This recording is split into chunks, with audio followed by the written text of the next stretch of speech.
Audio Jungle.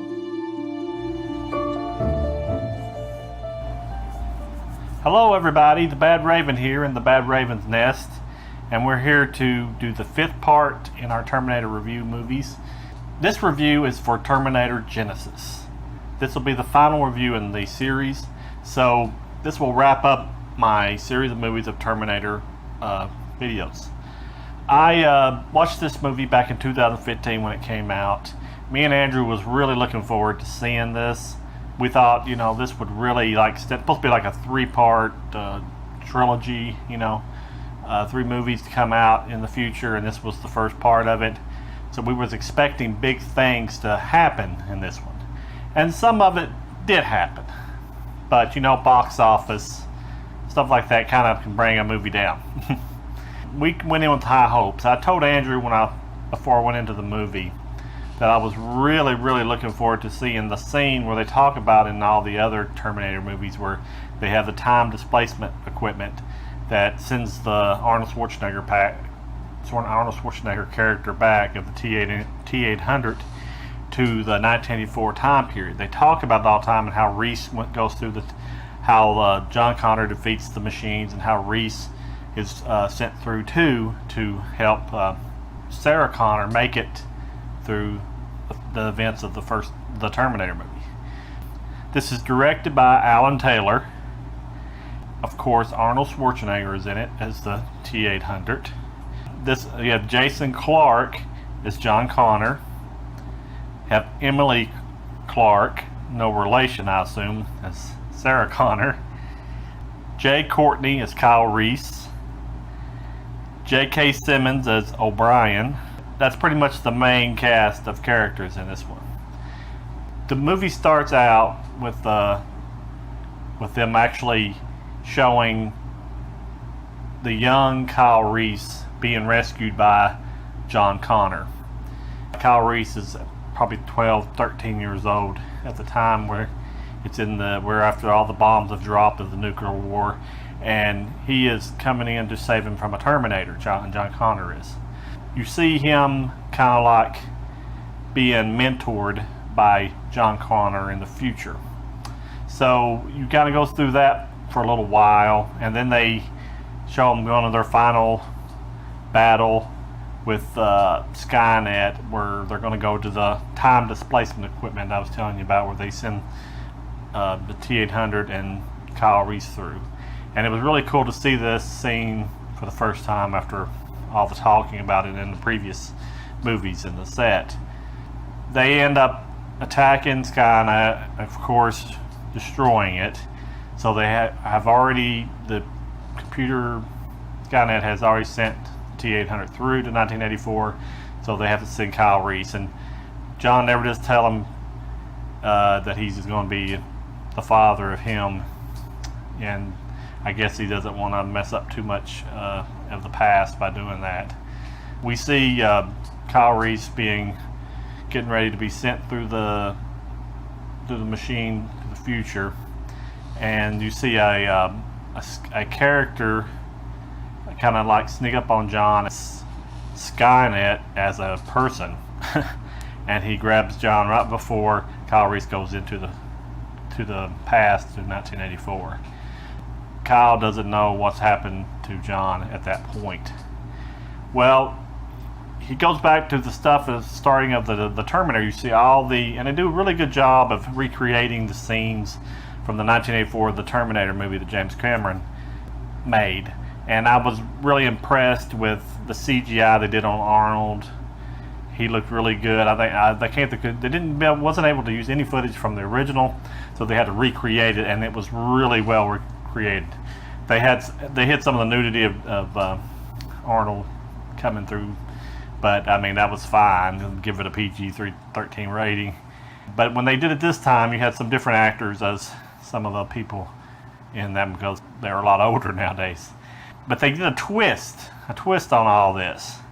Things happen a little differently, and you see the T-800 fight a T-800, which is Arnold's character, back and forth. So that was kind of a neat little thing to see, old Arnold fighting young Arnold. I won't get into the great detail of the movie about, you can watch it to find out more specifics on it, but they turn the twist upside down as far as the past toward the future. It really helps it in a way, gives it a new life, but they put stuff from Terminator 2 into this one, and they kind of mix it all up. And you see that Sarah is not the little wimpy girl she was in the first one that was the waitress. She is her own person. She has already fought the Terminators in the past. And you find out why she is ready for Reese to come through the time. But apparently somebody from the future had sent a Terminator to her when she was like 9 years old. So then she becomes calling the Terminator Pops, because he's the only one left after her whole family's slaughtered in the beginning of the movie. But you don't see it happen. It's like in flashbacks. She ends up calling the Terminator Pops because he's been sent by some unknown force in the future. We never get to find out why, because they won't be continuing the trilogy on out from there. So it's just kind of left to hang now, just speculate, unless somebody wants to come tell us what it was going to be about in the end. I think she plays a very good part in this movie as Sarah Connor. She really pulls it off. I think she's from the Game of Thrones.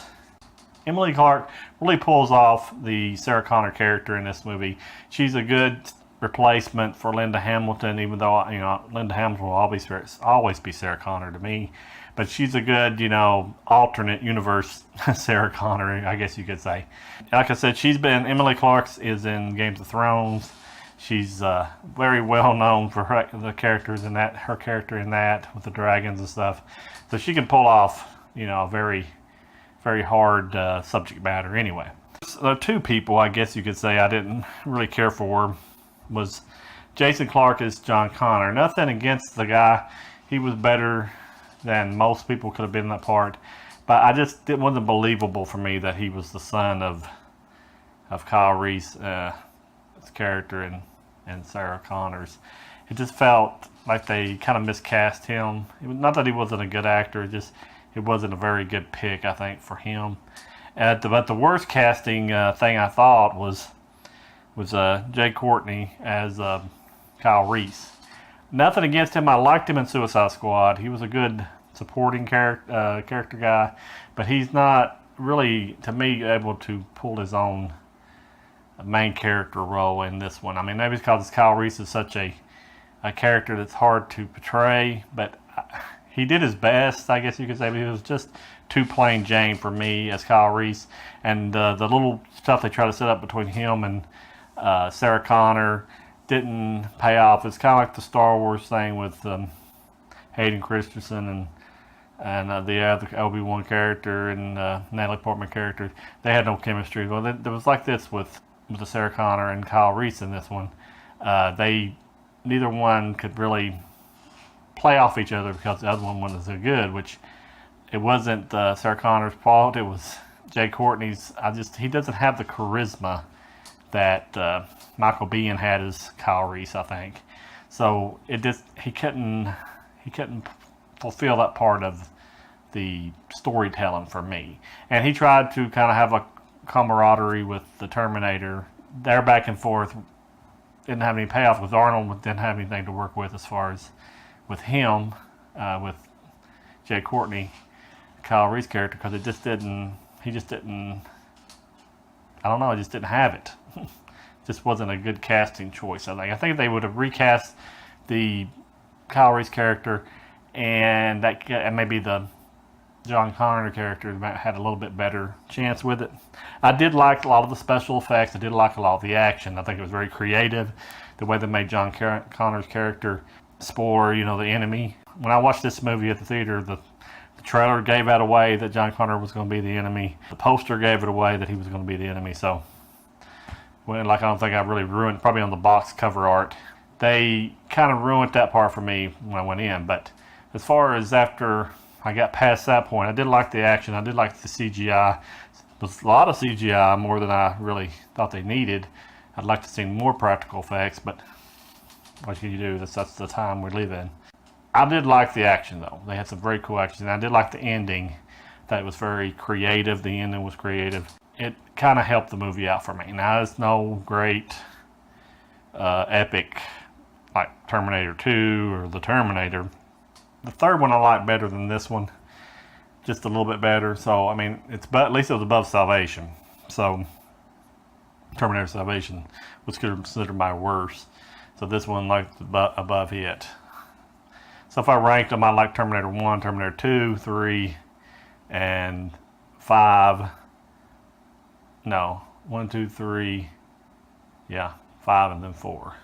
That's my take on it. I mean, I don't know if you guys have watched Terminator Genisys. The box office wasn't that great. It kind of made up for a lot of the box office in China and foreign markets, and maybe made it enough to be profitable. But they didn't want to make any more sequels because they didn't want to take a chance that it was pretty much dead. Because they left the cliffhanger at the very end of the after the movie credits, in case they wanted the second one, where Skynet lived. They never really will be able to make that because they done said they're not going to make a continuation of that. I've heard that Arnold was saying that James Cameron was going to come back and they were going to make another one in 2018, but I don't know if it's going to follow this plot line or not. So just leave me your comments on this movie. Did you watch it when it came out at the movies, when it first came out? Did you watch it on video? What do you think of it? Did you think I'm wrong with Kyle Reese casting or John Connor casting? Some people think Sarah Connor was a bad casting thing, but I'm not in that camp. I really like the Emilia Clarke in the role, and she's a very hot, very, very good-looking woman. She pulls it off to a T, and she's a great actress beyond that. But all the other stuff doesn't hurt either. I just wanted to finish up the reviews and tell you that we appreciate you, and remember that the Badraven is your friend, and we're always wanting you to have good reviews here on the Badraven channel, and we'll let you go. And goodbye.